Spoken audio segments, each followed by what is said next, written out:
देखिए अंजना जी, मैं आपको बता रहा था कि कैसे 91 लाख करोड़ हमने 8 वर्ष में खर्च किया, इन्होंने पूरे 10 वर्ष में 49 लाख करोड़ खर्च किया था, मतलब उनसे दुगना। इसका मतलब हमने राज्य सरकारों को भी, चाहे वो घर बनाने के लिए पैसे हो, चाहे वो राशन लेने के लिए हो, चाहे वो बाकी चीजें हो, गरीबों के लिए, गरीब कल्याण के लिए, वो हमने दिए। परंतु मैं इनसे पूछना चाहता हूं, जो वैट के नाम पर ऑपोजिशन स्टेट्स ने 16 लाख करोड़ कमाए, उसका क्या हुआ? 1 लाख करोड़ तो महाराष्ट्र ने अकेले ने कमाया, उसका क्या हुआ? उसकी क्यों नहीं राहत दे पाए? जब इनकी सरकार थी यूपीए 1 की और यूपीए 2 की, तो औसतम इन्फ्लेशन 10% रहा करता था। आज कोविड पैंडेमिक के बावजूद 6.5% इन्फ्लेशन है। अमेरिका जैसे देश में 8% इन्फ्लेशन है, फिर भी हमने इसको कंट्रोल में रखा है। तो सवाल हम पर उठाते तो बता दे कि राजस्थान में इनकी सरकार है, वहां पर 25% अनएम्प्लॉयमेंट है। आप बताइए ना। चलिए, हम तो नाकारा है, जनता हमें चुनती है, आप तो बहुत कामयाब है ना। तो आप क्यों नहीं समझा पाए पंजाब में आपका मॉडल क्या था? वहां पर बेरोजगारी 18% थी, राजस्थान में बेरोजगारी 25% है। क्यों नहीं आप बेरोजगारी वहां पर कम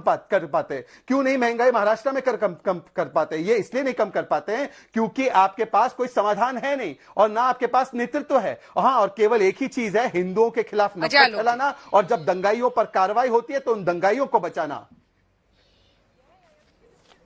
अंजना जी, अजय आलोक जी, ये आ रही हूँ अभय जी, इसके बाद आप बोलिएगा, एक बार अजय आलोक जी बोले। अजय आलोक जी, बड़ी कहानी तो ये है ना कि अब आप सरकार में हैं, आपके पास सत्ता है, आखिर कब तक ये चलता रहेगा? कब तक विपक्ष को ही कटघरे में खड़ा किया जाएगा? कब तक विपक्ष के ही नेताओं पर चोट कर करके आगे बढ़ेंगे?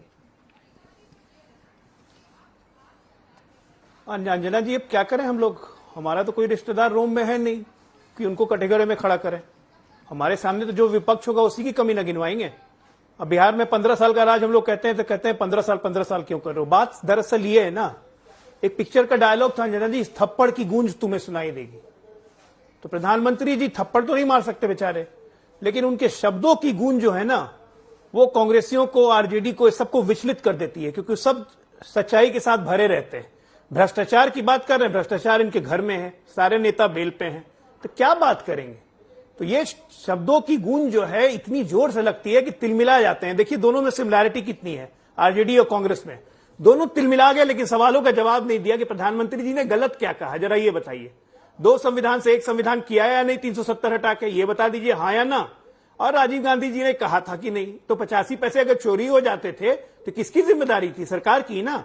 अपनी नाकामी को मानने के लिए राजीव गांधी जी की उस वक्त तारीफ भी हुई थी, लेकिन आलोचना दूसरी बात की है कि आपका सिस्टम कितना करप्ट था, और बिना सिस्टम को कुछ ठीक किए हुए आप योजना पे योजना ले आते थे। इसलिए भारतीय जनता पार्टी और एनडीए सरकार अपने सिस्टम को ठीक करके उन योजनाओं को आज अच्छी तरह से चला रही है, जैसे जनधन योजना, जिसकी आपको तारीफ करनी चाहिए, क्योंकि कल आज से 20-25 साल के बाद अगर आप सरकार में आएंगे तब आप भी डीबीटी इसी के माध्यम से कर सकेंगे, तब 85 पैसा नहीं डूबेगा।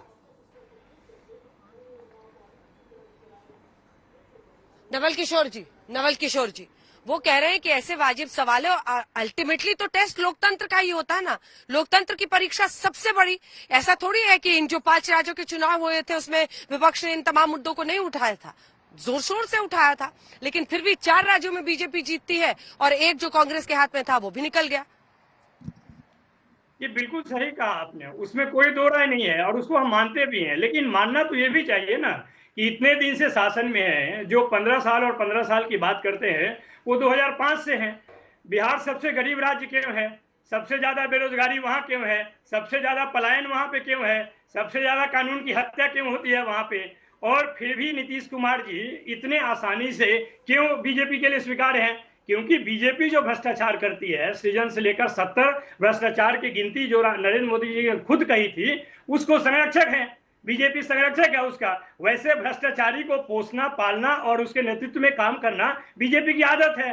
और जहां तक कानून की बात है, संविधान की बात है, हम लोग तो यही कह रहे हैं ना कि पहले तो संविधान संगत बातें होती थी, कानून संगत बातें होती थी। आज तो खाता न बही, जो दोनों कहे वही सही। क्या यही राजनीति है? क्या यही देश की राजनीति है? क्या यही संविधान है? नहीं है। सारे संवैधानिक ढांचों को तोड़ने का जिम्मेदार अगर इतिहास में लिखा जाएगा तो वही 2014 के बाद ही हुई है। उससे पहले की जो बातें हैं वो तो सब आप आकलन कर चुके हैं। आप जो बात आज बोल रहे हैं वो तो पिछले 50 साल से बोल रहे हैं, जब से भाजपा है 1982 से वही बात बोल रही है। उसमें कोई बात नहीं है। बात है कि आपकी उपलब्धि क्या है। चूंकि उपलब्धि आपकी शून्य है, चूंकि आपकी नेतृत्व क्षमता शून्य है, केवल केवल चुनाव जीतना, और आप सब लोग जानते हैं कि चुनाव जीतने में कौन कौन सा काम आप करते हैं, किन किन तरह की बात आप करते हैं, बिहार में क्या कहते हैं, बंगाल में क्या करते हैं और यूपी में क्या कहते हैं, वो तमाम तरह की बातों को लोग सुनते हैं। उसके बावजूद भी लोगों के मन में कई बार लगता है कि जहां जनादेश हार जाते हैं वहां पे भी जीतने का प्रयास करते हैं। आपने बिहार में कौन कौन से कर्म नहीं किए अपने पक्ष में लाने के लिए? आज आप कौन कौन सा अपमान नहीं सह रहे हैं बिहार में? अगर बीजेपी और जदयू की बात की जाए तो एक दूसरे के प्रति वहां पर लगता है, वहां पर विपक्ष तो लगता है कि भाजपा और जदयू खुद एक दूसरे के साथ ही हैं। तो ये ध्यान भटकाने का काम देश में भी चल रहा है और विदेश में भी चल रहा है। उसी कड़ी में नरेंद्र मोदी जी ये काम किए हैं। उनके पास अपनी उपलब्धि गिनाने की कोई बात नहीं है। उन्होंने भटका रहे हैं। गरीबी हटाने की बात कर रहे हैं। गरीबी हटाने की क्या, वो तो सबको गरीब बना दिए। वहां तो कम से ठीक कम है, जवाब 15% सुनना होगा ना। पहुंचता ही था। ध्यान भटका रहे हैं आप यहाँ पर गरीबों पे लोग। असल उतना मुद्दों से पैसा जनता भी का नहीं ध्यान जितना भटकाने आप के लिए कर सकें। विदेश में ऐसी बातें की गई हैं। ठीक है, जवाब सुनिए मिस्टर किशोर, मिस्टर किशोर, मिस्टर किशोर, जवाब सुनिए सर। जी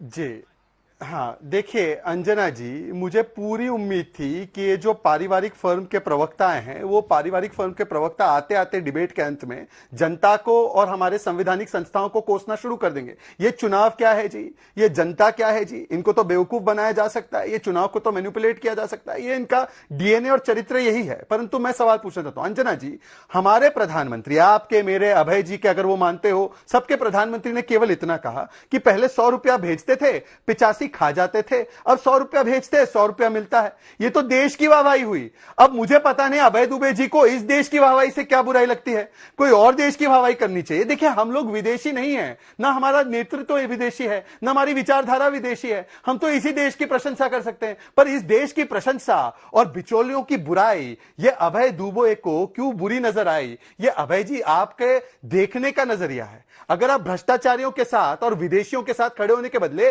भारत के साथ खड़े हो जाए, रोम के साथ बदले राम के साथ खड़े हो जाए, तो आपके नजरिए को बदल देंगे और आपको ये बातें अच्छी लगेगी। तो थोड़ा सा नजरिया बदलिए। हमने तो सही बात की है, देश के पक्ष में देश की वाहवाही की है, आपको क्यों बुरा लगा?